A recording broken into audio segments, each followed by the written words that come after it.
முதல் வருஷம் இதை நடத்தும் பொழுது, நான் என்னுடைய இலக்கியம் சார்ந்த நண்பர்கள்ட்ட பேசும்போது அவங்க சொன்னது ஒண்ணு தான். 2 நாளுங்கிறதுலாம் ரொம்ப கஷ்டம் பிரதர். தாங்க மாட்டாங்க ஜனங்க அப்படின்ற மாரி சொன்னாங்க. அதுக்கப்புறம் இத வருஷம் வருஷம் நடத்த முடியுமா? அப்படிங்கிற கேள்வியும் இருந்தது. அந்த கேள்வி எனக்கும் ரொம்ப சந்தேகமா இருந்தது. பட் ஆனா கிட்டத்தட்ட 2 நாட்களும் வெவ்வேறு விதமான தலைப்புகள், இத்தனை எழுத்தாளர்கள் சொல்லிட்டு தொடர்ந்து 5 வருஷமா இத நிகழ்த்திட்டு இருக்கிறோம். 5வது வருடத்தில் உங்க அனைவரையும் வருக வருக என வரவேற்கிறோம். அந்த வகையில அமர்வு 1 நம்ம போகப் போறோம். இந்த அமர்வு 1 வந்து என்ன தலைப்பு அப்படின்னா, தமிழ் சிறார் இலக்கியமும் அடித்தட்டு வர்க்க குழந்தைகளும் தான் தலைப்பு. எனக்கு இது பர்சனலா ரொம்ப ஒரு முக்கியமான தலைப்புன்னு நினைக்கிறேன். ஏன்னா, ஒரு இன்டர்செக்ஷன் பத்தி நம்ம எப்பயுமே பேச மறந்துடுறோம். ஒரு பெண்ணியம்னு எடுக்கும்போது அதில இருக்கிற இன்டர்செக்ஷன், ஒரு சிறார் இலக்கியம்னு வரும்போது அதில இருக்க இன்டர்செக்ஷன். இப்போ இன்டர்செக்ஷன் நம்ம நினைக்கிறது என்னன்னா, பொதுவாகவே ஒரு சிறார் இலக்கியம், சிறார்களை பத்தின பாடல்கள், சிறார்களை பத்தின கதைகள் பத்தி நம்ம வந்து ரொம்ப முக்கியத்துவம் வந்து வேணும்னு சொல்லிட்டு நம்ம சொல்றோம். தமிழ் இலக்கியத்தில பெரிய ஸ்பேஸ் இருக்குன்னு சொல்றோம். அந்த சிறார் இலக்கியத்துக்குள்ள, சிறார் கதைகளுக்குள்ள ஒரு அடித்தட்டு மக்களை எப்படி பிளேஸ் பண்றாங்க? எப்படி அவங்கள போர்ட்ரேட் பண்றாங்கங்கிற ஒரு கவனம் தான் நம்ம கொண்டு வரோம். அந்த மாரியான ஒரு நிகழ்ச்சி தான் நம்மளுடைய வேர்ச்சுவல் நிகழ்ச்சி. குறிப்பா நான் ஒண்ணும் இல்ல, ரொம்ப ரேண்டமா உங்களுக்கு சொல்றேன் பாருங்களேன். ஒரு குழந்தைகள் பத்தின கதைப்பாடல்கள் இருக்குல்ல YouTubeல, நீங்க ஒரு அம்மா வந்து குழந்தைக்கு சோறு ஊட்டுறதுக்காக சில கதைகள் YouTubeல இருக்கும். அந்த கதைகள நீங்க பார்த்தீங்கன்னா, அதுல வர ஒழுக்கத்தை மீறுகிறவனாக வர கதாபாத்திரத்தையும், பொய் பேசுறவனாவும், அழுக்கா இருக்கிறவனையும், இந்த மாதிரி சித்தரிக்கிற ஒரு கதாபாத்திரத்த யாரா காட்டுறாங்கன்னு நீங்க சும்மா YouTubeல இருக்கிற அந்த கிட்ஸ் சாங்க சும்மா பாருங்களேன். ஒரு அவ்வளோ பெரிய ஒரு ஸ்டீரியோடைப்ப தொடர்ந்து ரீஇன்ஃபோர்ஸ் பண்ணப்பட்டுட்டே இருக்கு. அந்த மாரியான விஷயங்களை நம்ம பரிசீலனைப்படுத்தக்கூடிய ஒரு ஒரு செஷன் தான் இந்த செஷன். இந்த செஷன்ல வந்து பேசுறதுக்காக நம்ம முதல்ல யார அழைக்கிறோம் அப்படின்னா, முத்துக்குமாரி அழைக்கிறோம். தமிழ்நாட்டைச் சார்ந்த அரசு பள்ளி ஆசிரியரும், எழுத்தாளருமான முத்துக்குமாரி, மொழிபெயர்ப்பு, வாசிப்பு, இயக்கம், குழந்தைகள், கல்வி சார்ந்த புத்தகங்கள் ஆகியவற்றில் செயல்படுகிறார். மராத்தி மொழியில் எழுதப்பட்ட தலித் உணவு முறை பற்றிய மராத்வாடா தலித் சமையலறை என்கிற நூலை தமிழில் மொழிபெயர்த்துள்ளார். வாசிப்பு இயக்கம் மூலம் அரசு பள்ளி குழந்தைகளுக்காக எளிய தமிழில் புத்தகங்கள் உருவாக்குகிறார். குழந்தைகளுக்கான வாசிப்பு பழக்கத்தை வளர்க்க முயற்சி செய்யும் முத்துக்குமாரி அவர்களை மேடைக்கு அழைக்கிறோம். வாங்க. இந்த நிகழ்ச்சியை நெறியாள்கை செய்வதற்காக சாகா முத்துக்கண்ணன், மாற்றுக்கல்வி செயல்பாடுகளில் ஆர்வம் உள்ள அறிவியல் இயக்க செயல்பாட்டாளர், ஆசிரியர், மாணவர் உறவில் கவனிக்கப்பட வேண்டிய அம்சங்களை சுவாரஸ்யமாகவும் நுட்பமாகவும் எழுதி சமூக வலைதளங்களில் கவனம் ஈர்க்கும் அரசு பள்ளி ஆசிரியர். புதிய ஆசிரியன் இதழ் வெளியான குமார் MSc B.Ed என்கிற சிறுகதை தான் இவருடைய முதல் பிரசுரம். நீங்களும் உங்கள் பள்ளிக்கூடமும் என்கிற கதையும் அதைத் தொடர்ந்து எழுதியுள்ளார். இவர் எழுதிய ஸ்லேட்டு குச்சி என்கிற கட்டுரை தொகுப்பு நல்ல வரவேற்பை பெற்றுள்ளது. நெறியாள்கை செய்ய சாகா முத்துக்கண்ணன் அவர்கள் வந்துவிட்டார். அவர்கள் உங்களுடைய கரவலியுடன் அழைக்கிறோம்.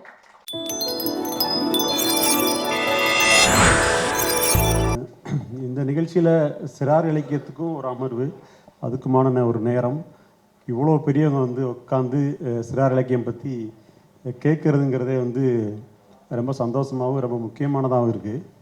பொதுவாகவே நாம் வந்து பெரியவங்க குழந்தைகளோட உலகத்தை கவனிக்கிறதே இல்லை. நம்ம வளர்த்துட்டதுனாலே வந்து கண் வந்து மேலேயே பார்த்துட்ருக்கோம். கல்வியாளர் மாடசாமி சொல்லுவார் வந்து குழந்தைகளை கொஞ்சம் குனிஞ்சு பார்க்கணும், அவங்களுக்கு கீழே தரையில் உட்காரணும் அப்படிம்பாரு. அந்த உலகத்தையே கவனிக்கிறது இல்லை. இன்னொன்று, இப்போ நம்ம பெரியவங்க பேசுகிற இடத்துல குழந்தைகளை கூட்டு வர பழக்கமும் இருக்குது. இலக்கிய கூட்டங்களுக்கெல்லாம் கூட்டு வரும். ஏன்னா அவங்க புத்தகங்களை பார்க்கணும், முக்கியமானவங்களை தெரிஞ்சுக்கணும், இந்த வாசனை அவங்களுக்கு வரணுன்றக்க அது ஒரு வகையான அது பார்வை தான். இருந்தாலும் எனக்கு வந்து அந்த குழந்தைகளை பார்த்தா பாவமாக இருக்கும். கொஞ்ச நேரம் கவனிப்பாங்க, அப்புறம் போர் அடிச்சிடும். நம்மளுக்கு ஃப்ரெண்டு இருக்கானான்னு தேடுவாங்க. அப்போ 2 பேர் சேர்ந்தா பண்ணுவாங்கன்னா வெளியில் ஒரு இடத்த கண்டுபிடிப்பாங்க. அங்கே போய் என்ன பண்ணுவாங்கன்னா ஒரு புதுசாக ஒரு அங்கே இருக்க பொருளை வச்சு ஒரு விளையாட்டையே கண்டுபிடிப்பாங்க. அங்கே ஒரு படைப்பு உருவாகிட்டு இருக்கோம், ஒரு சிறு விளையாட்டு. நம்ம இங்கே படைப்பை பற்றி நம்ம தனியாக பேசிகிட்டு இருப்போம். அந்த உலகத்தை கண்கொண்டு பார்க்குறதுக்கு தனியாக ஒரு சிறார் இலக்கியம்னு ஒரு பகுதி இருக்குது. அவங்கள பற்றி எழுதுறதுக்கு, அவங்கள பற்றி பேசுகிறதுக்கு ஒரு உலகம் இருக்குது. அதுக்காகவும் நம்ம நேரம் ஒதுக்க வேண்டியிருக்கு. இப்படியாக நேரம் ஒதுக்கிய இந்த இந்த நிகழ்ச்சி ஒருங்கிணைப்பாளர்களுக்கு முதல்ல நன்றி தெரிவிச்சுக்கிறேன். இந்த செஷனுக்குள்ளே போகிறதுக்கு முன்னாடி ஒரு பகுதியை நான் நினைவூட்டிட்டு நான் உள்ளே போய்ட்டேன். ஒரு 3 வருஷத்துக்கு முன்னாடி கொரோனா பீரியட் டயத்தில் வந்து மதுரையில் வந்து ஒரு ஐடிகே வாலண்டியர்ஸ்க்கான கூட்டம் நடந்துச்சு. ஐடிகேன்றது இல்லம் தேடி கல்வி திட்டம்னு ஒன்று இருந்துச்சு, உங்களுக்கு தெரியும். அதில் வந்து ஒரு 1000 ரூபாய் சம்பளத்துக்கு வந்து 2 லட்சம் பெண்கள் வந்து அந்த காலத்தில் வேலை பார்த்தாங்க. அப்போ 2 வருஷம் வந்து ஸ்கூல் திறக்கவே இல்லை. அந்த நேரத்தில் வந்து ஒரு வாலண்டியர் வந்து சொன்னாங்க, இது வந்து தகவலாக சொல்ல ரொம்ப வேதனையாக சொன்னாங்க. குழந்தைகளுக்கு வாசிக்கவே தெரியல, அதுக்கு வந்து அவங்க மட்டுமே காரணம் இல்லை, இது வந்து அவங்களோட பிரச்சனையும் இல்லை, இது ஒரு சோஷியல் இஷ்யூ. இதை சரி செய்யணும்னா நாம் எல்லாமே சேர்ந்து பொறுப்பேற்கணும். டீச்சர்ஸை குறை சொல்கிறது, பெற்றோரை குறை சொல்கிறது, எல்லாம் சேர்ந்து கவர்மெண்ட்டை குறை சொல்கிறது, சமூகத்தை குறை சொல்கிறதுன்னு இல்லாமல் இந்த 4 அமைப்புகளும் ஒன்று சேர்ந்து குழந்தைகளோட வாசிப்பை மேம்படுத்துறதுக்கான முயற்சியை செய்யணும்னு பேசினாங்க. அது ரொம்ப முக்கியமான பேச்சாக தெரிஞ்சது. அந்த ஐடிக்கான புத்தகம் தயாரிக்கிற வேலை நடந்துச்சு. அதில் வழக்கமான புத்தகமாக இல்லாமல் கொஞ்சம் எளிமைப்படுத்தின புத்தகமாக போகும்போது அதில் மொழியில் ரொம்ப சிக்கல் இருந்துச்சு. அதை கொஞ்சம் ஒர்க் பண்ணி நாங்கள் பார்த்தோம். அந்த டீமில் நானும் முத்துக்குமாரி ஒர்க் பண்ணியிருக்கோம். அப்புறமா என்ன தோணுச்சு அப்படின்னா அதை கதையாக கொடுத்தா இன்னும் பெட்டராக இருக்கும். ஏன்னா புத்தகம்னாலே பாட புத்தகம்னாலே படிச்சுட்டு ஒப்பிக்கணும், ஏதாவது அங்கே ஒரு ரிசல்ட் தேவைப்படுது. ஆனால் கதையில் நிர்பந்தம் கிடையாது. ஒரு பையனை கதை புத்தகத்தை முத கொடுக்கும்போது கடைசி பக்கத்தில் பார்த்துட்டு கடைசி பக்கத்தில் கொஸ்டினே இல்லை, இது நல்லா இருக்குது அப்படின்னா. ஸோ இப்போ கதை புத்தகம் நிர்பந்தம் இல்லாத சுதந்திரமான ஒரு வாசிப்பை கொடுக்குது. அதுக்காக என்ன பண்ணோம் அப்படின்னா ஒரு 11 மாவட்டத்தில் பைலட் நடந்துச்சு. கதை புத்தகங்களை கொடுத்து பார்த்து அது எப்படி சரியாக இருக்கா, அவங்களுக்கு பொருத்தமாக இருக்கான்றதுக்கு ஒரு டீம் ஒர்க் பண்ணுச்சு. அந்த டீமில் ஒரு 100கணக்கான பள்ளிக்கூடங்களுக்கு பயணப்பட்டு ஆயிரக்கணக்கான மாணவர்கள்ட்ட கதையை கொடுத்து அதை எளிமைப்படுத்துகிற வேலையை செஞ்சவங்க தான் முத்துக்குமாரி. இவங்ககிட்ட முதல் கேள்வியா, சிறார் இலக்கியத்தில் மொழி பயன்பாடு இப்போ எப்படியா இருக்குது, எப்படியா இருக்கணும்னு நீங்கள் நினைக்கிறீங்க? ஓகே, அனைவருக்கும் வணக்கம். மொழியை பொறுத்த வரைக்கும் பார்த்திங்கன்னா தோழர் நல்ல ஒரு அறிமுகம் கொடுத்துட்டாரு. கொரோனா காலத்துக்கு அப்புறமேல சமூக பொருளாதார ரீதியாக பின்தங்கிய குழந்தைங்களுடைய வாசிப்பு திறன் ரொம்ப மோசமாயிடுச்சு. பெரிய பெரிய தொழிற்சாலைகளே மூடும்போது ஒரு சாதாரண வீட்டில் இருக்கக்கூடிய அவங்களுடைய பொருளாதாரம் எப்படி இருக்கும்? பாப்புலோ ஃப்ரைரேன்னு ஒரு முக்கியமான கல்வியாளர் இருக்கார். அவர் சொன்னார், நான் ஸ்கூல் படிக்கும்போது 2-3 தடவை நான் ஃபெயில் ஆகிட்டேன். ஏன் ஃபெயில் ஆகிட்டேன் அப்படின்னு சொல்லும்போது, எனக்கு அறிவில்லைன்னு நான் நினச்சிட்டு இருந்தேன், ஆனால் அது விஷயம் இல்லை. என் வீட்டில் இருந்த பசியும் வறுமையும் என்னை சோறு உள்ளவனா எப்பொழுதும் தளர்வான ஒரு ஆளாக என்னை மாற்றி இருந்துச்சு. அப்போ என்னால் வகுப்பறையில் போய் உட்காந்து என்னால் வாசிக்க முடியல, அவங்க டீச்சர் சொல்கிறத என்னால் கவனிக்க முடியலன்னு அவருடைய வாழ்க்கையோட அனுபவமாக அதை பகிர்ந்திருப்பார். அப்போ ஒரு குழந்தை படிக்கலை இல்லை வாசிக்கலை, இல்லை அந்த குழந்தைக்கு திறன் குறைவாக இருக்குன்றது வெறும் பள்ளிக்கூடம் மட்டுமான விஷயமாக பார்க்கல நான். அது ஒரு சமூக பொருளாதார பிரச்சனை. அதை தான் ஐடிகே வாண்டட் சொல்லுவாங்க. இது ஒரு சோஷியல் இஷ்யூ. ஒரு குழந்தை வாசிக்க தரலன்னு சொல்கிறது ஒரு சோஷியல் இஷ்யூ. அப்போ நம்ம கொரோனா காலத்துக்கு அப்புறம் அந்த குழந்தைகளோட வாசிப்பு திறன் இன்னும் நிலைமை மோசமாகுது. அப்போ இல்லம் தேடி கல்வி மையம் உருவாகுது, நம்ம அரசாங்கம் உருவாக்குது. அப்போ இந்த குழந்தைங்க மாலை நேரத்தில் நடக்கும், அந்த சென்டர்ஸ்க்கெலாம் நாங்கள் போய் விசிட் பண்ணுறோம். அப்போ வெறும் பாடப்புத்தக டோனில் இருக்கே, நம்ம கொஞ்சம் கதை புத்தகங்கள் கொடுத்து வாசிக்க வைக்கலான்னு சொல்லி கதை புத்தகங்கள் கொடுத்து அது ஆல்ரெடி இருக்கக்கூடிய மார்க்கெட்டில் இருக்கக்கூடிய குழந்தைகளுக்கான கதை புத்தகங்கள் எடுத்துகிட்டு போகிறோம், வாசிக்க கொடுக்குறோம். குழந்தைங்க வாசிக்க மறுக்கிறாங்க. பொதுவாக குழந்தை வாசிக்க மறுத்தா நம்ம என்ன முடிவுக்கு வருவோம்? டிஜிட்டல் டிஸ்ட்ராக்ஷன், உட்காந்து ஃபோன் பார்த்துட்ருக்காங்க. உண்மை அப்படியே இருக்குது. உண்மையாக சொல்லப்போனால் புது விஷயங்களை தெரிஞ்சுக்கிறதில்ல நம்ம எல்லாத்த விட குழந்தைங்க படு ஆர்வமாக இருக்காங்க. ஆனால் அது நம்ம எப்படி கொடுக்குறோன்றது தான் இருக்குது. அப்போ இந்த புத்தகங்களை கொடுக்கும்போது கொடுத்துட்டு நான் உட்காந்துருக்கேன். யூஸ்வலாக நான் என்ன பண்ண, புத்தகம் கொடுத்துட்டு வாசிங்கன்ட்டு போகிற ஆள் கிடையாது. ஏன்னா நான் ஒரு ஆசிரியராக தான் இந்த இடத்துலையும் நான் அமர்ந்து நான் என் கருத்தை சொல்கிறேன். நான் ஒரு எழுத்தாளராக நான் பேசலை. என்ன எழுத்தாளராக பேசினேன்னா நான் தோத்துடுவேன். ஒரு ஆசிரியராக நான் என் குழந்தைய கவனிக்கிறேன். அப்போ குழந்தைங்க என்ன பண்ணுறாங்கன்னா இந்த புத்தகத்தை வாங்கிக்கிறாங்க, வாசிக்க முயற்சி பண்ணுறாங்க. அவங்களால அந்த உலகத்துக்குள்ளே நுழைய முடியல. அப்போது ஒரு குழந்தை ஓரமாக அழுதுட்டுருக்கா. அந்த குழந்தையோட பேர் நிர்மலா. அழுதுட்டுருக்கா. அப்போ அவள் ஏன் அழுறா அப்படி சொல்லி நான் அவளை கூப்பிட்டு கேட்குறேன். அப்போ அவள் சொன்ன ஸ்டேட்மெண்ட்டை தான் எனக்கு என்னுடைய இதில் பொறுத்த வரைக்கும் என்னுடைய எழுத்துலகத்தில் ஒரு பெரிய டேர்னிங் பாயிண்ட்டாக இருந்துச்சு. எனக்கு படிக்க தெரியல மிஸ்ஸுன்னு சொல்லி அழறா. அப்போ எனக்கு படிக்க தெரியலன்னு ஒரு குழந்தை அழுதுங்கிறது நம்மளை பொறுத்த வரைக்கும் ஒரு சாதாரணமான ஒரு விஷயமா இருக்கலாம். ஆனால் அந்த குழந்தையோட உணர்வில் யோசிச்சு பாருங்கள், அது எவ்வளோ ஒரு அவமானத்தையும் குற்ற உணர்ச்சியும். தன்னுடைய நண்பர்கள்லாம் வாசிக்கிறாங்க, ஆனால் தன்னால் வாசிக்க முடியலன்னு அந்த குழந்தை குற்ற உணர்ச்சிக்கு ஆளாகுது. அப்போ அந்த குழந்தை அழுகுறா.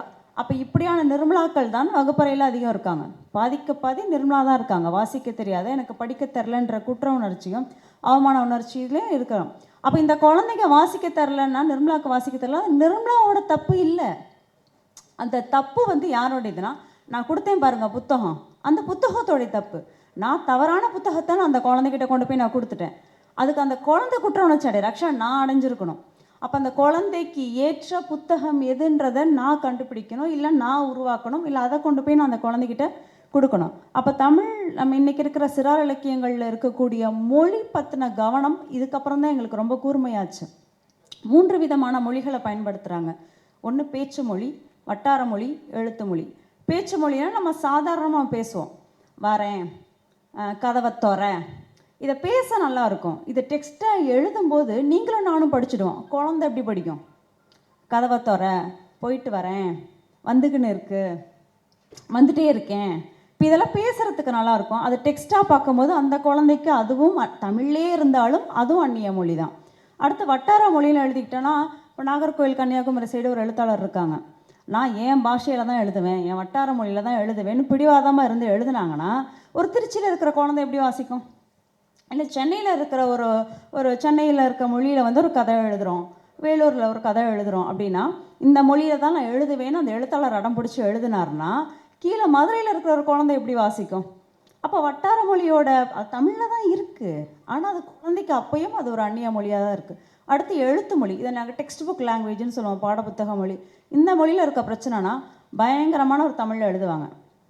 சில வார்த்தைகள்லாம் நான் எடுத்து பார்க்கும்போது வளாகம், பிரயாயணம், பிரதிபலிப்பு, அபாண்டம், மாமிச பச்சினி, இதெல்லாம் சிறார் இலக்கியத்தில் புத்தகங்களில் இருக்குது. இது எப்படி குழந்தைங்களுக்கு புரியும்? அவன் லைஃப்பில் இல்லாத ஒரு அவன் பயன்பாட்டில் அன்றாடத்தில் இல்லாத ஒரு சொற்களில் ஒரு கதையை எழுதி கொண்டு போய் கொடுத்தீங்கன்னா அது அவனுடைய தாய்மொழியாகவே இருந்தாலும் அது அவனால் வாசிக்க முடியாது. இதுதான் யதார்த்தம். அப்போ இதை வந்து நாங்கள் குழந்தைங்களோட ட்ராவல் பண்ணுறதுன்னு வழியாக தான் நானுமே புரிஞ்சுக்கிறேன். அப்போ இதில் டாக்டர் சியோஸ்னு ஒருத்தர் அமெரிக்கன் ரைட்டர், அமெரிக்காவுடைய முக்கியமான பிரபலமான குழந்தை எழுத்தாளர், சிறார் எழுத்தாளர். அவர் சொல்கிறாரு, ஒரு பெரியவர்கள் வந்து எழுத உட்காடுறாங்க. ஒரு பெரியவர்களுக்கான புத்தகத்தில் 2 சாப்டர்ஸ் எழுதுறது எவ்வளோ முக்கியமோ அதை விட ரொம்ப முக்கியமானது குழந்தைங்களுக்காக 2 சென்டென்ஸ் எழுதுறது. ஏன்னா இந்த 2 வாக்கியம் எளிமையாக இருக்கணும். அந்த குழந்தைய தனக்கு படிக்க தரலன்ற குற்ற உணர்ச்சிக்கு தள்ளிடக்கூடாதுன்றதுல டாக்டர் சியூஸ் ரொம்ப கவனமாக இருப்பார். அவருடைய பெரும்பாலான புத்தகங்கள் பாருங்களேன், இந்த கேட் இன் த ஹேட்லேருந்து எல்லாமே பார்த்திங்கன்னா ஒரு 2 வார்த்தை 3 சொற்களில் ஒரு சென்டென்ஸே அவ்வளோதான் இருக்கும். எனக்கு பெரிய ரொம்ப இன்ஸ்பிரேஷனான ஒரு பர்சன். அப்போ நம்ம குழந்தைங்களுக்காக எழுதுகிற எழுத்துக்களில் மொழியை நம்ம ரொம்ப அதிகமாக கவனிக்க வேண்டியது இருக்குது. ஒரு குழந்தை வாசிக்கலைன்றது குழந்தையோட பிரச்சனை இல்லை, அந்த புத்தகத்தோட பிரச்சனைங்கிற கவனம் நம்ம எல்லாருக்குமே உருவாக வேண்டியிருக்கு. நன்றி. நானுமே வந்து என்னோட முதல் சிறார் கதை எழுதிட்டு என்னோட வகுப்படுத்த சாரோட பொண்ணுகிட்ட கொடுத்து பார்த்தேன். அது ஒரு இடத்துல வந்து தலைமை ஆசிரியர் உரையாற்றினார்னு வந்துச்சு. அது என்கிட்ட கேட்டாங்க அந்த பாப்பா, உரையாற்றினார்னு என்ன மாமா அப்படின்னு. பேசினார்ப்பா அப்படின்னு. இப்போ பேசினார்னு எழுத வேண்டியதானே? அப்போ நம்ம வந்து எழுத்து மொழியோ வாட்சிய பழக்கமாக இருக்கிறதுனால அங்கேயும் அதை கொட்டி வச்சிடுறோம். குழந்தைகிட்ட கொடுத்து வாங்குறது சம்மந்தமாக கல்வியாளர் மாடசாமி ஒரு தடவை எங்கிட்ட சொன்னார், எங்கள் புத்தகம் ரிலீஸ் ஆகும்போது சொன்னார். என்ன சொன்னார்னா, எல்லாருமே வந்து கதைகளை எழுதி பதிப்பகத்துக்கு எடுத்துகிட்டு போயிடுவாங்க, இவங்க தான் குழந்தைகிட்ட எடுத்து போனாங்க அப்படின்னாரு. ஏன்னா குழந்தைகிட்ட கொடுக்க வேண்டியிருக்கு. பெரியவங்களுக்கான இலக்கியம் அப்படி இல்லை, குழந்தைகள் இலக்கியத்தில் குழந்தைகிட்ட நிறைய கொடுத்து வாங்க வேண்டியிருக்கு. அவங்களுக்கு புரியுதான்னு நம்ம செக் பண்ண வேண்டியிருக்கு. இதில் ஒரு சின்ன ஒரு அடைவு சம்மந்தமாக முத்துக்குமார் நான் ஒரு சின்ன உதாரணம் சொல்லிக்கிறேன். வாசிப்பியக்கு புத்தகம் சொன்னதுனால இனிப்பிக்கீரைன்னு ஒரு கதை. அந்த கதையில் வந்து ஒரு ஆட்டுக்குட்டி இனிக்கிற கீரையை தேடி ட்ராவல் பண்ணும். அந்த கதை என்னன்றதை விட்டுடலாம். இது ஒரு வாலண்டியர் என்ன பண்ணுறாங்கன்னா, அந்த குழந்தைகிட்ட கொடுத்து கதையை சொல்கிறாரு. அந்த குழந்தைக்கு கான்னு வாசிக்கவே தெரியாது. அந்த குழந்தை கதையை சொல்கிறாரு. படங்களை பார்த்துட்டு அந்த ஆட்டுக்குட்டியை, இது பேர் கீக்கி, அந்த ஆட்டுக்குட்டியோட பேர் கீக்கி. அது 4 பக்கம் 5 பக்கம்னு போகும்போது 6வது பக்கத்தில் அந்த பாப்பா என்ன பண்ணுதுன்னா, அந்த கீக்கின்றதை எழுத்தை தொட்டு, இது கீக்கி தானே அப்படின்னு கேட்குது. அந்த புத்தகத்தோட முடியும் போது கதையும் அந்த பிள்ளை தெரியுது, கீன்ற எழுத்தை வாசிக்கவும் தெரியுது. கா வரிசை வாசிக்க தெரியாத ஒரு குழந்தைக்கு கீ எப்படி அறிமுகமாச்சு அப்படின்னா, அந்த கதை செஞ்ச மாயை அது. ஸோ கதை புத்தகம் வாசிக்கிறதுக்கு இப்படியாகவும் உதவுதுன்றதுக்கு அந்த இனிப்புக்கீரை ஒரு உதாரணம். அடுத்த ஒரு கேள்வி முத்துக்குமாரி, ஒரு 2 வருஷத்துக்கு முன்னாடி வத்தலகுண்டு பக்கத்தில் ஜீக்கிள்ளிப்பட்டியில் ஒரு ஸ்கூலில் வந்து ஒரு ப்ரோக்ராமு. அதில் வந்து கார்த்திக் தோழர் வந்து சிறை கைதிகளோட குழந்தைகளுக்கான நிகழ்ச்சி நடத்தினார். அதுக்கு நாம் 2 பேருமே போயிருந்தோம். அதில் வந்து நிறைய கொண்டாட்டமான நிகழ்ச்சி நடந்துச்சு. அது முடிவில் வந்து குழந்தைகிட்ட எழுதி வாங்கணும், சில விஷயத்தை கதைகளாகவும் பாட்டாகவும் எழுதி வாங்கணும். அதில் சில ஆசைகளும் குழந்தை எழுதியிருந்தாங்க. அதில் 2 ஆசைகள் ரொம்ப முக்கியமானது. அவங்க அப்பா அம்மாவில் யாரோ ஒருத்தர் வந்து சிறைச்சாலையில் இருக்காங்க, என்னை சுற்றி சண்டையே நடக்கக்கூடாது அப்படின்னு ஒரு பாப்பா எழுதிருந்துச்சு. இன்னும் 2 பேர் எழுதிருந்தது, என்னோடய ஆசை வேறு ஒன்றுமே இல்லை, நான் சந்தோஷமாக இருக்கணும் அப்படின்னு எழுந்தது. அந்த குழந்தைகள் வாசிக்கிறதுக்கான கதைகள்லாம் இங்கே இருக்கா சிறார் இலக்கியத்தில்? அல்லது அப்படியான குழந்தைகளோட உலகம் காட்டப்படுதா? இந்த அடித்தட்டு வர்க்க குழந்தைகள் சிறார் இலக்கியத்துக்குள்ளே எப்படியா இருக்காங்க? எப்படி குழந்தைங்களுக்காக எழுதுகிற எழுத்தில் மொழி பற்றிய, அதாவது குழந்தையோடைய வாசிக்க தகுந்த மொழி பற்றிய கவனம் இருக்கோ, கவனம் தேவையோ, அதேபடியும் நம்ம யாருக்காக எழுதுகிறோம், இதுதான் திருப்பி திருப்பி நம்ம எடுக்கக்கூடிய படமாக இருந்தாலும் சரி, எழுத்தாக இருந்தாலும் சரி, எதுவாக இருந்தாலும் யாருக்காக அது எழுதப்படுது? பெரும்பாலும் இன்றைக்கி தமிழில் இருக்கக்கூடிய சிறார் இலக்கியங்கள் எல்லாமே அதில் அடித்தட்டு வர்க்க குழந்தைகளோட வாழ்க்கையை அது பிரதிபலிக்குதா, சொல்லுதா அப்படின்னு பார்த்தீங்கன்னா, 2 விதமாக இதை நான் பதில் சொல்கிறேன். ஒன்று, சொல்லுதான்னு கேட்டிங்கன்னா எப்படி சொல்லுதுன்றது நம்ம அடுத்த ஒரு கேள்வி கேட்க வேண்டியது இருக்குது. உதாரணத்துக்கு ஒரு பழங்குடியின குழந்தை, ஒரு மலையில் வாழக்கூடிய ஒரு குழந்தை நகரத்துக்கு வருது. நகரத்துக்கு வந்து நகரத்தை பார்த்து தான் ஆச்சரியப்படுது.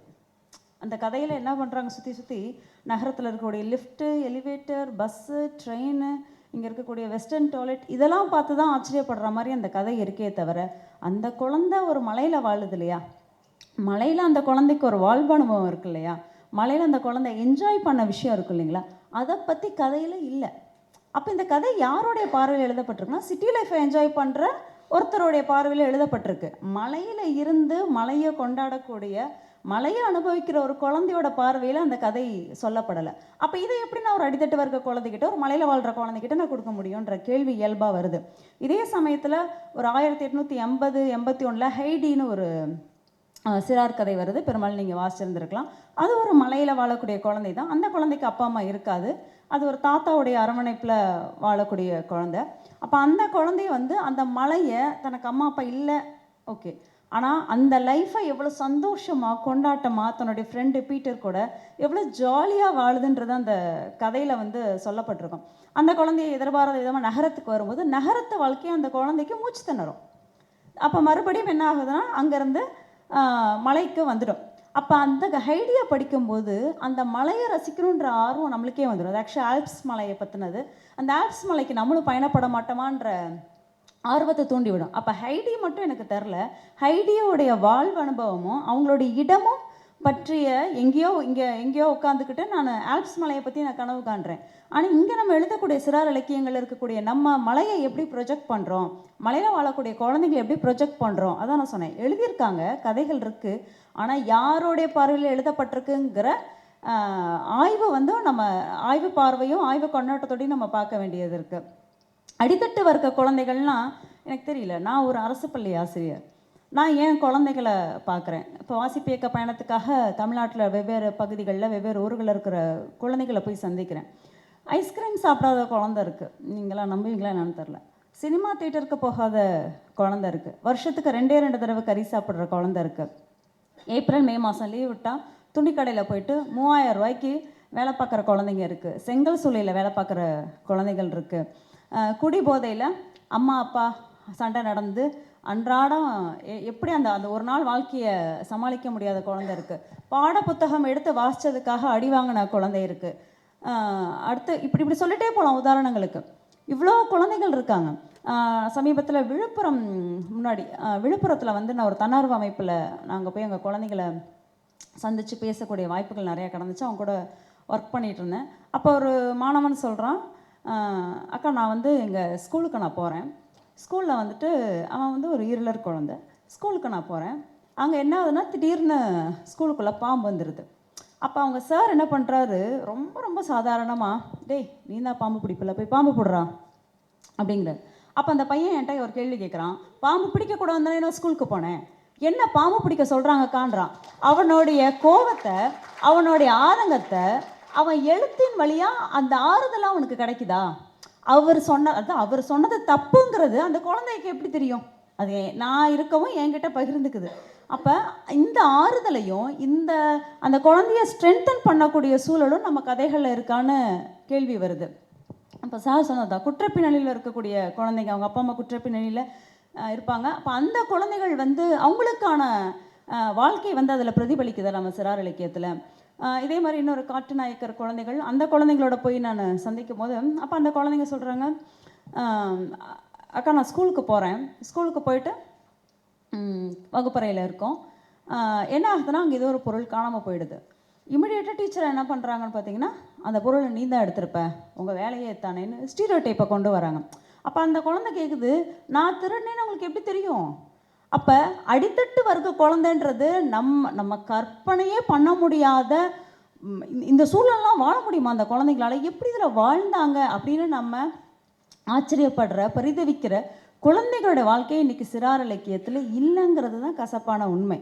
அப்போ நம்ம இந்த இடத்துல தான் என்ன பண்ண வேண்டியது இருக்குன்னா, நீளம் மாதிரியான பப்ளிகேஷன்ஸ் வந்து இந்த குழந்தைகளோட வாழ்க்கையை நம்ம ப்ரொஜெக்ட் பண்ண வேண்டியது இருக்குது. இப்போ நீங்கள் ஆலிவர் ட்விஸ்ட்லேருந்து எல்லாமே எடுத்துட்டிங்கன்னா, அந்த குழந்தைகள் எல்லாத்தையுமே எப்படி ப்ரொஜெக்ட் பண்ணுறாங்க, இந்த குழந்தைகள் எப்படி கதாநாயகர்கள் ஆகுறாங்க, இந்த அடித்தட்டு வர்க்க குழந்தைங்க அவங்க மேலே சுமத்தப்பட்ட வறுமையோ எல்லா விதமான அதிகார சுரண்டல்களையும் எப்படி எதிர்த்து போராடி வெளியே வராங்கன்னு கதைகள் இருக்குது. அப்படியான கதைகள் தமிழில் சாரி டு சே திஸ் ரொம்ப ரொம்ப ரொம்ப ரொம்ப ரொம்ப குறைவாக இருக்குது. அதுவும் சரியாக இருக்கான்ற கேள்வியும் நம்ம கேட்க வேண்டியதாக இருக்குது. இப்போ சிறைக்கதிகள் அவரோட குழந்தைகள் பற்றி நான் கேள்வி எழுப்பும்போது அதில் இன்னொன்று ஆட் பண்ண விரும்புகிறேன். நான் அந்த குழந்தைகளுக்கு எதை வாசிக்க தரதுன்னும் போது என்னன்னா, இப்போ ரொம்ப சீரியஸாகவே எழுதி அதில் ஒரு திணிப்பு இருக்குது. பெரும்பாலும் அதை அட்வைஸ் பண்ணுற ஸ்டோரியா, ஏதோ நீதி சொல்கிற ஒரு கதைகளா அப்படியா கொடுத்து அங்கேயும் அவனுக்கு பாடம் நடத்தாமல் முழுக்க வந்து சந்தோஷமான கதைகளை கொடுத்து அவனை சிரிக்க வைக்கிறதுக்கான ஏற்பாடு தான் ஆரம்ப கட்டத்தில் இருக்கணும்னு நான் புரிஞ்சு வச்சுருக்கேன். இதில் ஏற்கனவே நம்ம வாசிப்பிக்கிறதுல ஆரம்ப கட்டத்தில் சொன்னதான் fun and easy to read, வாசிக்கவும் எளிமையாக இருக்கணும், வேடிக்கையான கதைகளாக இருக்கணும்னு ஆரம்ப கட்டத்தில் அதை சொல்லியிருந்தாங்க. அப்படியான கதைகள் இப்போ நிறைய தேவை இருக்குதுன்னு நான் புரிஞ்சுக்கிறேன். அப்புறம் முத்துக்குமாரி, நீங்கள் வந்து கடந்த வருடம் வந்து நீலம் மேகசினில் கருப்பு நிறம் குறித்து ஒரு கட்டுரை எழுதியிருந்தீங்க.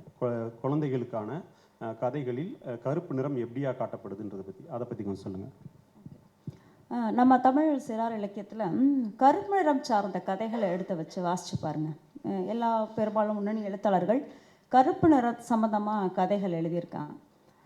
காக்கா ஏன் கருப்பாச்சு, கருப்பாக இருக்கிற குழந்தை வந்து அந்த கதைகளில் வந்து பார்த்திங்கன்னா கருப்பாக இருக்கிற குழந்தை வந்து அவமானப்படுத்தப்படும்.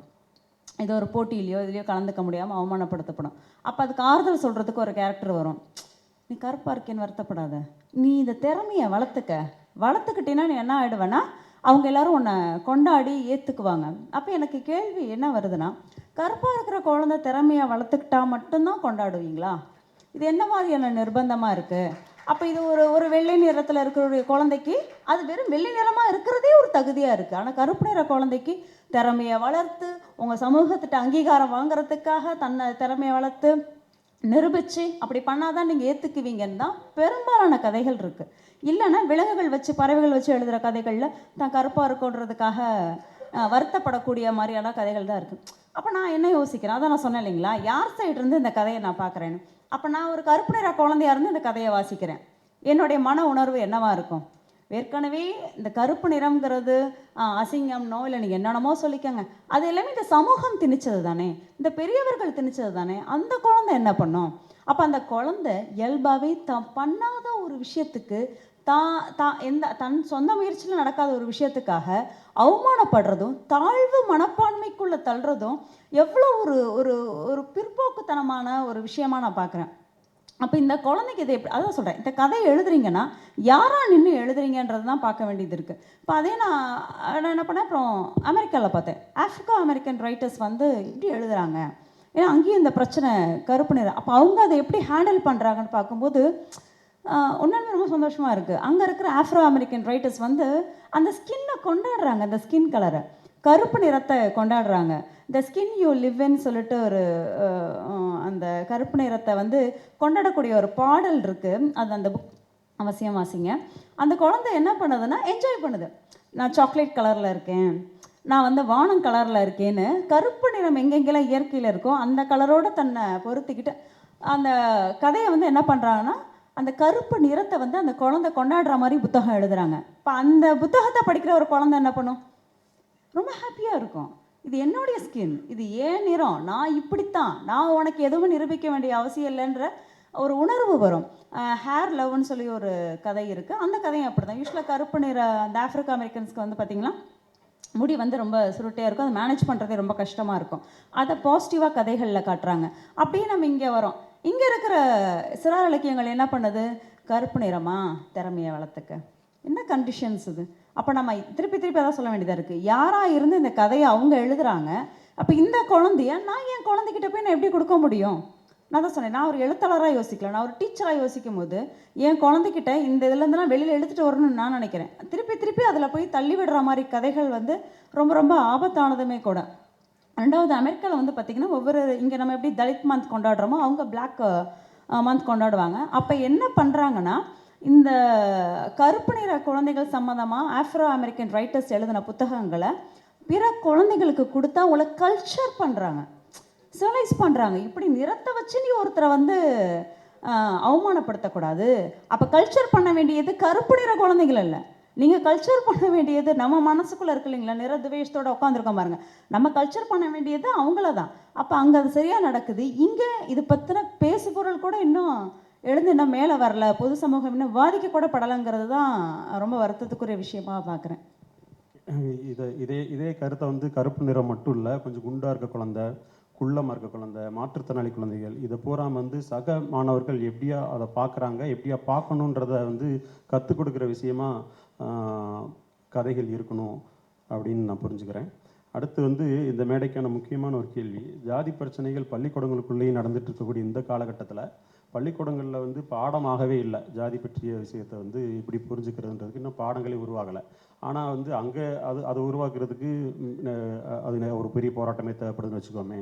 ஆனால் கதைகள் எழுதலாமே, நம்ம எழுத்தாளர்கள் தானே எழுதுகிறாங்க, அப்படியான கதைகள் உருவாகிருக்கா? அதுக்குள்ள ஜாதி பிரச்சனைகள் எப்படியா இன்றைய தற்கால சிறார் இலக்கியத்தில் எப்படி இருக்குது?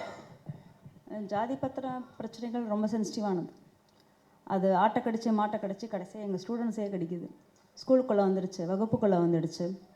எல்லாம் ஆல்ரெடி ஏற்கனவே இருந்தது தான், ஏதோ நம்ம புதுசாக இன்றைக்கி வந்த மாதிரி தான் அதாக இருக்குது. ஆல்ரெடி இருக்குது, ஆனால் இன்றைக்கி ரொம்ப வீரியமாக இருக்குன்றது தான் பிரச்சனை. ஜாதி மாணவர்களை ஜாதிக்குள்ளே சங்கத்துக்குள்ளே இழுக்கிறதுக்கான எல்லா முயற்சிகளும் எல்லாமே நடந்துகிட்ருக்கு கிரவுண்ட் லெவலில். ஏன்னா நான் ஒரு தென் மாவட்டத்தில் வேலை பார்க்குறதுனால இது அதோட சூடு வந்து பயங்கரமாக இருக்குது. அப்போ இதை ஆற்றுப்படுத்துறதுக்கு பள்ளிக்கூடத்தில் எதுவும் நடக்கலைன்றது தான் உண்மை, கசப்பான உண்மை. அட்லீஸ்ட் கதைகள்லையாச்சும் இது இருக்கா? ஏன்னா நம்ம வீடு பள்ளி இங்கே பேச முடியாத விஷயங்களில் நம்ம கதைகளில், இலக்கியங்களில், கலைகளில் பேசி தான் நம்ம கல்ச்சர் பண்ண வேண்டியது இருக்குது. அப்போ அப்படியான கதைகள் இருக்கான்னா ரொம்ப வருத்தத்துக்குரிய விஷயம். ஒன்றோ ரெண்டோ தான் இருக்குது. எகைன் அதுவும் சரியாக இருக்கான்ற ஒரு கேள்வி வருது. இப்போ ஒரு கயிறு இருக்குன்னா ஜாதி கயிறு கட்டிக்கிறாங்க அப்படின்னா அந்த ஜாதி கயிறை எடுத்துட்டோம்னா அந்த குழந்தை ஜாதி மனநிலையிலேருந்து வெளியே வந்துடும் அப்படின்னு தான் கதைகள் இருக்குது. அது எப்படி ஜாதின்றது ஒரு மனோபாவம் இல்லையா, மனநிலை இல்லையா? கயிறு வந்து அதை ரெஃப்ளெக்ட் பண்ணாது. கயிறு அறுத்துட்டா அதே ஜாதி மனோபாவத்தோடு வந்து வகுப்பறையில் உட்கார போகிறான். அதே இதோட தான் வெளியில் அந்த டிஷர்ட்ஸை போட்டுட்டு சுற்றிட்டு இருக்க போகிறான். ஜாதி டிஷர்ட்ஸை போட்டுட்டு நடக்கக்கூடிய எல்லா விதமான ஜாதி சம்மந்தமான கூடுகைகளையும் அவன் போய் சேர போகிறான். அது கல்ச்சர் கிடையாது. அப்போ நம்மக்கிட்ட ஜாதி சம்மந்தமான கதைகள், அது குழந்தைகளை வந்து சேர்க்கக்கூடிய, குழந்தைகளை யோசிக்க வைக்கக்கூடிய கதைகள் வந்து நம்மக்கிட்ட இல்லை. அது நிறைய எழுதப்படணும். அப்போ இந்த இடத்துல தான் நீலம் பதிப்பகத்தோட வேலை இருக்குது. அப்போ நீலம் பதிப்பகங்கள் என்ன பண்ணுன்னா, இதை சரியான முறையில் ரொம்ப கேர்ஃபுல்லாக தான் சொன்னாங்களே, யார் பக்கத்தில் இருந்துட்டு எழுதுகிறோன்னு இருக்குன்றீங்களா, யாருக்காக எழுதுகிறோன்னு இருக்குங்க இல்லையா, அந்த மாதிரி கதைகளை நிறைய உருவாக்க வேண்டிய தேவை வந்து அதிகமாக சிறார் இலக்கியத்தில் இருக்குது. அடுத்து வந்து முக்கியமான கேள்வி, இப்போது நீங்கள் இது வரைக்கும் பேசுனதுலேயே வந்து சிறார் இலக்கிய விமர்சனம் உள்ள இருந்துச்சு. இப்போது அதை ஒட்டி ஒரு துணை கேள்வி. ஒரு 3-4 மாதங்களுக்கு முன்னாடி வந்து முகநூலில் ஒரு சர்ச்சை உருவாச்சு. என்னென்னா வந்து தமிழில் சிறார் இலக்கியமே இல்லை அப்படின்னு யார் பதிவு போட்டோன்னு தெரில. ஆனால் இதுக்கெல்லாம் பதில் சொல்லும் பதிவுகள் நிறையா பார்த்தேன். நிறைய பேர் சேர்ந்து எப்பயுமே வந்து பெரியவருக்கான இலக்கியம் மாதிரி வந்து சிறார் இலக்கியத்துலேயுமே நிறைய அக்கப்போர்கள் இருக்கும். அங்கே சின்ன சின்ன குரூப்பெல்லாம் இருக்கும். அவங்க எல்லாத்தையும் வந்து ஒன்று சேர்ந்து அதுக்கு பதில் சொல்லும் வேலைகள் வந்து தொடர்ச்சி நடந்துச்சு. அதை ஒட்டி வந்து அதுக்குள்ளே நாமளுமே இருந்தோம்னு வச்சுக்கோங்க. அதுக்கு பதில் சொல்கிற இடத்துலையா கேட்குற இடத்துலான்னு இல்லை, ரெண்டு கூட இல்லைன்னா நான் என்ன எதை முக்கியமாக கவனிச்சேன் அப்படின்னா, இது எல்லாத்தையும் ஒன்று சேர்த்துருக்கு. அந்த விமர்சனம் உண்மையா அப்படின்றத விட எல்லாத்தையும் பதில் சொல்கிறதுக்காகவே ஒன்று சேர்த்துருக்கு. அப்படி இல்லைன்னு சொல்கிற தலைகீழாக புரட்டி பார்க்குற விஷயம் ஒரு கவனம் பெறுது. ஒரு 1992க்கு அப்புறமா சிறார் இலக்கியத்தோட பெரிய வீழ்ச்சி இருக்குது. அளவல்லியப்பா காலத்துக்கு அப்புறம் அப்படி இருந்த சங்கமே இல்லாமல் போயிடுச்சு. ஒரு 15 வருஷமாக வந்து படைப்பு உருவாக்கமே ரொம்ப கம்மியாக இருந்துச்சு. அதுக்கப்புறமா ஒரு மீள் உருவாக்கம் நடந்துட்டுருக்கு. இப்படியான சூழலில் இன்றைக்கி ஒரு கடந்த 10 வருஷத்தில் ஒரு 50-100 பேர் புதுசாக எழுத வந்திருக்காங்க. இந்த காலத்தில் விமர்சனம் தேவையா, அது எப்படியான விமர்சனங்கள் தேவை, அதை பற்றி உங்கள் கருத்து சொல்லுங்கள். நிச்சயமாக விமர்சனம் தேவை. அதுக்கு முதல்ல வாசிக்கணும். இங்கே எத்தனை பேர் வந்து சிறார் இலக்கியங்களை நீங்கள் வாசிக்கிறீங்க, கவனிக்கிறீங்கன்னு தெரியல. நம்ம எல்லாத்து வீட்லேயும் குழந்தைகள் இருக்குது. நம்ம எப்படியும் குழந்தைகள் நம்மளை சுற்றி இருக்காங்க. அப்போ அந்த குழந்தைகள் உலகத்துக்குள்ளே என்ன நுழையுது அப்படிங்கிறது நம்ம கவனிக்கிறோம். ஒரு குழந்தை என்ன சாப்பிடுங்கிறதுல எவ்வளோ அக்கறை எடுத்துக்கிறோம். அதை நம்ம ஃபஸ்ட்டு டேஸ்ட் பண்ணி பார்க்குறோம். அது நல்லா இருக்கா, அது ஹெல்த்தியா, இந்த குழந்தைக்கு அது வந்து ஒத்து வருமானு இவ்வளோ விஷயங்களை கவனித்து நம்ம குழந்தைக்கு வந்து கொடுக்குறோம். அப்போ அந்த குழந்தையோட உலகத்துக்குள்ளே நுழையிற அது ஒரு சினிமாவாக இருக்கட்டும், இல்லை கதைகளாக இருக்கட்டும், புத்தகங்களாக இருக்கட்டும், அது சரியாக இருக்கான்னு முதல்ல பெரியவங்க நம்ம வாசிக்கணும். நம்ம வாசித்தா மட்டும்தான் இது சரியாக இருக்கா இல்லையான்றது மட்டும் அந்த புரிதல் நம்மளுக்கு ஃபஸ்ட்டு வேணும். பெரியவர்கள் வாசிக்க ஆரம்பித்தாதான் முதல்ல அதை வந்து ஆய்வுக்கு உட்படுத்துவோம். அது விமர்சன பார்வையில் பார்ப்போம் இது சரியாக இருக்கான்னு. ஆனால் இங்கே நம்ம என்ன பண்ணுறோன்னா, குழந்தைகளுக்காக எழுதுகிற புத்தகங்களா ஒரு அப்படியே போகிறது, அப்படியே கையில் பட்டது தெரிஞ்சது முகநூலில் பார்க்குறதுன்னு கொண்டு போய் கொடுத்துடுறோம். அது சரியாக இருக்கா, அது விமர்சனம், அப்படியான விமர்சனங்களே இங்கே என்ன வரலை. சிறார் இலக்கியத்துக்கு நிச்சயம் அவசியம் விமர்சனம் வரணும். ஏன்னா இப்போ தான் அது மேல் எழுந்துட்டு வருது. மேல் எழுந்துட்டு வரும்போதே அதனுடைய பாதையை சரியாக போடலைன்னா அது எங்கெங்கேயோ போய் என்னென்னமோ பண்ணிடும். இப்போ இந்த கருப்பு நிறத்தை வச்சு எப்படி எழுதுகிறோமோ அதே மாதிரி கருத்து சொல்கிறோன்ற பேரில் வந்து புரிதலே இல்லாத கதைகளாக குழந்தைகள்கிட்ட கொண்டு போய் கொடுப்போம். அங்கே டேமேஜஸ் ஆல்ரெடி நடந்துடும். அந்த குழந்தை ஒரு 10 வருஷம் கழிச்சு 20 வருஷம் கழிச்சு வளர்ந்து வரும்போது அந்த டேமேஜஸ் எப்படி சரி பண்ணுவீங்க? அதுக்கு தனியாக ஒரு புத்தகம் நம்ம எழுதிட்டு இருப்போமா? அப்போ சிறார் இலக்கியம் அதிகமாக வாசிக்கப்படணும். அதிகமாக விமர்சனத்துக்கு உட்படுத்தினா மட்டும்தான் இது சரி வரும். இந்த பிரச்சனை வந்து தீரும். அப்போ அது விமர்சனம் வந்து நிறைய கூடைகள் இப்போ இவ்வளோ பேர் சொல்லில் வந்து பார்த்திங்கன்னா சிறார் இலக்கியத்துக்குன்னு ஒரு அமர்வு கொடுக்குறோம். ஆனால் பல அமைப்புகளில் பல இடங்களில் சிறார் இலக்கியம் பற்றி யாருமே உட்காந்து பேசுறது. அப்போ குழந்தைகளை பற்றி நம்மளுக்கு எந்த விதமான அக்கறையும் இல்லையா? நம்மளுடைய அக்கறையின்மையை, சமூகமாக ஒரு அக்கறையின்மையை அது வந்து இது காட்டுதோன்னு கூட எனக்கு சில நேரத்தில் வந்து தோணுது. எழுத்தாளர்கள் வந்து இப்போ பாட புத்தகங்களை வந்து கவனிக்கிறதே இல்லை. ஏன்னா மொழி வளர்ச்சின்றது அங்கே தான் இருக்குது. இது முக்கியமாக தமிழ் பாட புத்தகத்தையாவது கவனிப்பாங்களான்னு கேட்டால் இல்லை. ஒரு சிலர் மட்டுமே அந்த உருவாக்கத்தில் ஈடுபடுறாங்க. ஆனால் இப்போ எண்ணிக்கையோடு ஒப்பிட்டு பார்க்கும்போது 98% பேர் வந்து பாட புத்தகத்தை பார்க்குறதே இல்லை. ஆனால் சிறார் எழுத்தாளர்கள் பார்க்கணும்ல. ஏன்னா அவன் 1ஆம் வகுப்புலேருந்து 3ஆம் வகுப்பு வரைக்கும் இன்றைக்கி ஒரு திட்டம் இருக்குது. அதுக்குள்ளே ஒரு மொழி பயன்பாடு இருக்குது. அதில் என்ன மாதிரியான சொற்கள் பயன்படுத்துகிறான், எந்த வார்த்தை வரைக்கும் படிக்கிறான், எந்த விகுதி சொல் வரைக்கும் வாசிக்கிறான் அப்படிங்கிறதுல ஒரு கணக்கு இருக்குது. ஆனால் நாம் 1 to 3 குழந்தைகளுக்கான கதையை நம்ம படக்கதையை உருவாக்கும் போது எந்த வார்த்தையை பயன்படுத்தணும், எதை பயன்படுத்தக்கூடாதுன்ற ஒரு பார்வை நமக்கு உருவாகணும். அப்படியான பார்வை வந்து சிறார் எழுத்தாளர்கள்ட்ட இல்லை, பெரும்பகுதி இல்லை அப்படிங்கிறது ஒரு கருத்து. அடுத்து வந்து இப்போ புத்தக உருவாக்கத்தில் சிறார் இலக்கியத்தில் வயது வாரியாக பிரிக்கிறது அல்லது வாசிப்பு நிலை வாரியாக பிரிக்கிறது, இப்படியா ரெண்டு கேட்டகரி நம்ம பார்க்கலாம். ஆனால் தமிழில் வாசிப்பு நிலை வாரியாக புத்தகங்கள் இது வரைக்கும் எந்த பதிப்பும் தயாரித்ததே இல்லை. ஆனால் பிரதம் மாதிரியான ஸ்டோரி வியூவர்ஸ் மாதிரியான இந்திய பதிப்பகங்கள் வந்து அப்படியா ரீடிங் லெவல் வைஸாக புத்தகங்கள் உருவாக்குறாங்க. ஆனால் இங்கே குறிப்பிட்ட புத்தகங்கள் எடுத்து பார்த்தா அது ஒரு விருது பெற்ற புத்தகமாக இருக்கும். ஒரு 10-15 காப்பி பிரிண்ட் போட்டிருப்பாங்க. ஆனால் அது எந்த வயது குழந்தைக்கானதுன்றது கூட குறிப்பு இருக்காது. ஸோ இந்த வயது வாரியான புத்தகம், வாசிப்பு நிலை வாரியான புத்தகம், இப்படி பிரிக்கிறது சரியா? உங்கள் பார்வை என்ன? நான் முன்னாடியே சொன்னது தான், ஒரு குழந்தைக்கு வந்து எது டைஜஸ்ட் பண்ண முடியுமோ, எது ஜீரணப்படுத்துவோமோ அந்த உணவு தான் கொடுக்குறோம். ஒரு குழந்தை வந்து எனக்கு வாசிக்க முடியலன்னு குற்ற உணர்ச்சிக்கு ஆளானுச்சுன்னா அந்த புத்தகத்தை நிச்சயமாக அந்த குழந்தைகிட்ட நான் கொடுக்க மாட்டேன். அந்த குழந்தையோட வாசிப்பு என்ன, அந்த குழந்தை எதை தேடுது. இப்போ ஒரு குழந்தை இருக்குது, அதுக்கு டைனோசர் ரொம்ப பிடிக்குதுன்னா டைனோசர் சம்மந்தமான புத்தகங்களை கொடுக்கணும். அந்த குழந்தை வாசிப்புடைய அளவு என்ன, திறன் என்னன்றதை பார்த்துட்டு அந்த குழந்தைகிட்ட புத்தகம் கொடுக்கறது தான் சரி. இல்லாட்டினா தனக்கு படிக்க தெரில போல இருக்குது அப்படின்ற குற்ற உணர்ச்சிக்கும் வேதனைக்கும் தான் உள்ளாரையே ஒரு மரணம் நடக்கும். ஒரு ஒரு சத்தமே கேட்காத ஒரு மரணம் அதுக்குள்ளார நடந்து முடிஞ்சிருக்கும். அப்போ இவங்களுக்கு வாசிக்க தெரியும், இவங்களுக்கு வாசிக்க தெரியாதுன்றதே ஒரு வர்ணாசிரமம் தானே. இவனுக்கு வாசிக்க தெரியும், இவனுக்கு வாசிக்க தெரியாது, அவனுக்கு வாசிக்க தெரியுது, இவனுக்கு வாசிக்க தெரிலன்னா ஏன்ற கேள்வியில் நம்ம எழுப்பணும். அது புத்தகத்தின் மீதும், அந்த புத்தகம் எழுதின ஆசிரியர் மீதும், அது கொடுத்த ஏன் மீதும், எல்லாத்து மீதும் கேள்வி எழுப்பணும். ஒருத்தனுக்கு தெரியாதுன்னு சொல்கிறதுக்கு நம்ம யார்? அப்போ நம்ம வந்து அதுக்கான வாசிப்பு திறனுக்கான புத்தகங்களை தான் நம்ம அதிகமாக உருவாக்க வேண்டியது இருக்குது. அந்த மாதிரி புத்தகங்களை தான் குழந்தைகள்கிட்டையும் கொடுக்க வேண்டியது இருக்குது. இந்த கேட்டகரியை நம்ம பிரிக்காமல் புத்தகங்கள் உருவாக்குறதுல ஆபத்து இருக்கு இல்லையா? நிச்சயமாக. இப்போ நீங்கள் ஒர்க் பண்ணிட்டு இருக்கக்கூடிய வாசிப்பு இயக்கம், அதில் புத்தக உருவாக்கம், அதை பற்றி கொஞ்சம் சொல்லுங்கள். ஓகே. பள்ளி கல்வித்துறை செய்கிற முக்கியமான விஷயம் வந்து வாசிப்பு இயக்கம்னு ஒரு 2 வருடங்களுக்கு முன்னாடி ஆரம்பித்தது. அதில் தான் நாங்கள் ஒர்க் பண்ணிகிட்ருக்கோம். இங்கே நாங்கள் பண்ண ஒரு விஷயம் என்னென்னு பார்த்தீங்கன்னா, கதைகள் வாசிப்பேக்கத்துக்குன்னு கதைகள் எடுத்தோம். இப்போ நான் சொன்ன மாதிரி தான், எந்த ஒரு குழந்தையும் தனக்கு வாசிக்க தெரியலன்னு அந்த புத்தகத்தை கீழே வைக்கக்கூடாது. இதுதான் எங்களுக்குள்ள நாங்கள் ஏற்படுத்திக்கிட்ட சவால். அப்போ எந்த குழந்தை, அந்த குழந்தை வந்து ஒரு வாசிக்கவே தெரியாத குழந்தை, படிக்கவே தெரியாது, எழுத்தே தெரியாத குழந்தை கூட அந்த புத்தகத்தை எடுக்கணும். அப்போ அதுக்கான புத்தகங்களை உருவாக்கணுங்கிறது எங்களுக்கான ஒரு சவாலாக நாங்கள் வச்சுக்கிட்டோம். இதுவரை 175 புத்தகங்கள் அரசு சார்பில் வந்திருக்கு. அந்த புத்தகங்களில் வந்து பார்த்திங்கன்னா வாசிப்பு திறனுக்கேற்ற புத்தகங்களாக தான் உருவாக்கணும். ரொம்ப எளிமையான புத்தகங்களாக தான் இருக்கும். எந்த கடினமான வார்த்தையும் இருக்காது. ஒரு சென்டென்ஸில் மிஞ்சி மிஞ்சி போனால் 3 வார்த்தை 3 சொற்கள் 4 சொற்கள் மட்டும்தான் இருக்கும். முக்கியமான விஷயம், பெரிய எழுத்தாளர் எழுதியிருப்பார். அந்த கதையை எகெயின் வடிவமைச்சு குழந்தைகள்கிட்ட தான் நாங்கள் முதல்ல போய் கொடுத்தோம், அதிகாரிகள்கிட்ட கொடுக்கல. குழந்தை வாசித்து அது ஓகேன்னு டிக் பண்ணால் தான் அந்த கதை ஓகே. ஏன்னா குழந்தை தான் கடைசியாக முடிவு பண்ணணும். அது எல்லா விஷயத்துலையும் சரி. குழந்தைக்காக உருவாக்குறத குழந்தைங்கள்ட்டே கருத்து கேட்காம நம்ம பெரியவர்கள் மனநிலையில் நான் சொல்கிறது தான் சரி, நான் எழுதுறதா எழுத்துன்னு நம்ம இருந்துக்கிறோம். அப்போ குழந்தைகள் முடிவு பண்ணுறாங்க, அவங்க அந்த கதையை விமர்சனம் பண்ணுறாங்க. இதை வாசிக்க முடியல, வார்த்தைகள் அண்டர்லைன் பண்ணுறாங்க, விமர்சனம் பண்ணுறாங்க, ரொம்ப நல்லாவே விமர்சனம் பண்ணுறாங்க. அப்போ அதை எடுத்துகிட்டு வந்து அகைன் மாடிஃபை பண்ணிட்டு தான் நாங்கள் அதுக்கப்புறம் அதிகாரிகள் பார்த்துட்டு புத்தகங்கள் வெளிவருது. இதில் நாங்கள் பண்ண ஒரு விஷயம் என்னென்னா, எத்தனை நாளைக்கு நம்மளே பெரியவங்களே எழுதுறது, குழந்தைங்க அவங்களுக்கான வாழ்க்கையை அதில் பதிவு பண்ணட்டும்னு சொல்லிட்டு இப்போ கிட்டத்தட்ட ஒரு 100 குழந்தைகள் வந்து புதிய மாணவ எழுத்தாளர்கள் அப்படின்னு ஒரு வகைமையை உருவாக்குற வகையில் ஒரு 100 எழுத்தாளர் வந்து குழந்தைகளே உருவாயிருக்காங்க. அந்த கதைகள்லாம் வந்து பார்த்திங்கன்னா அவங்க லைஃப்பை சொல்லுது.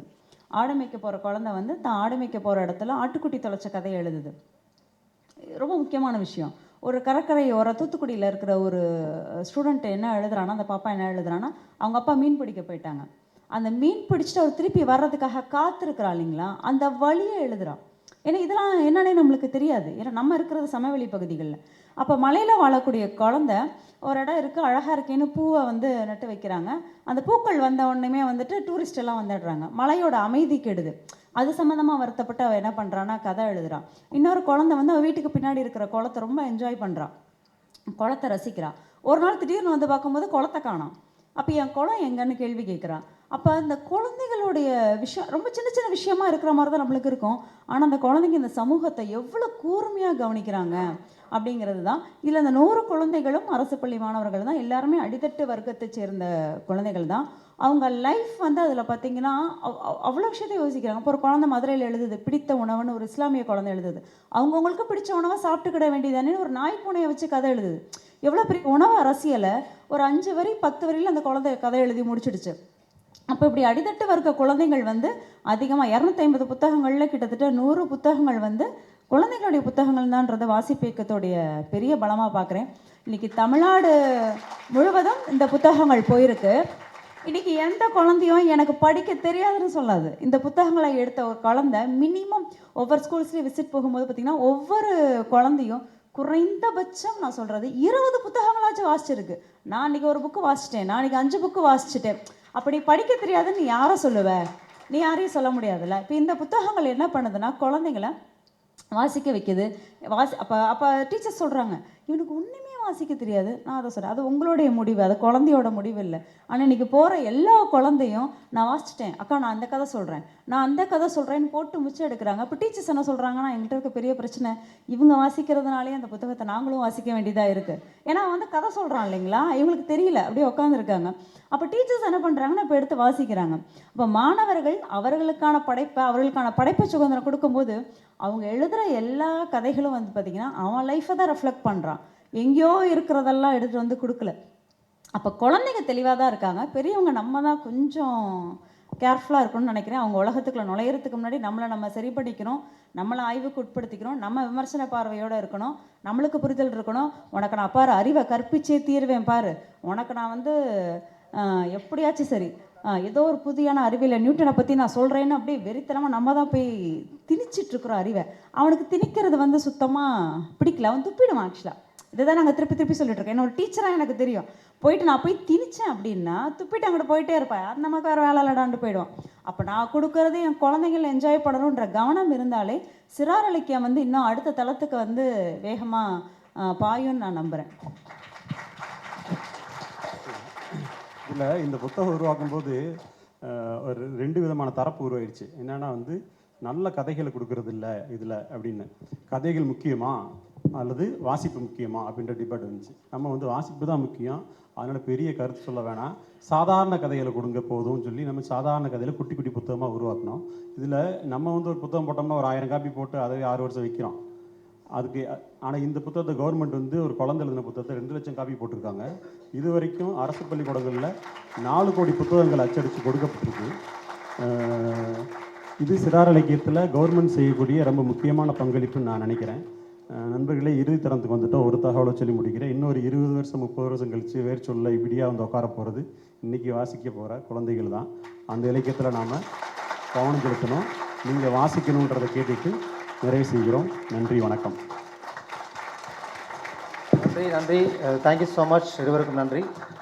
இருவருக்கும் நினைவு பரிசை வழங்க ஓவியர் சந்தோஷ் நாராயணன் அவர்களை மேடைக்கு அழைக்கிறேன்.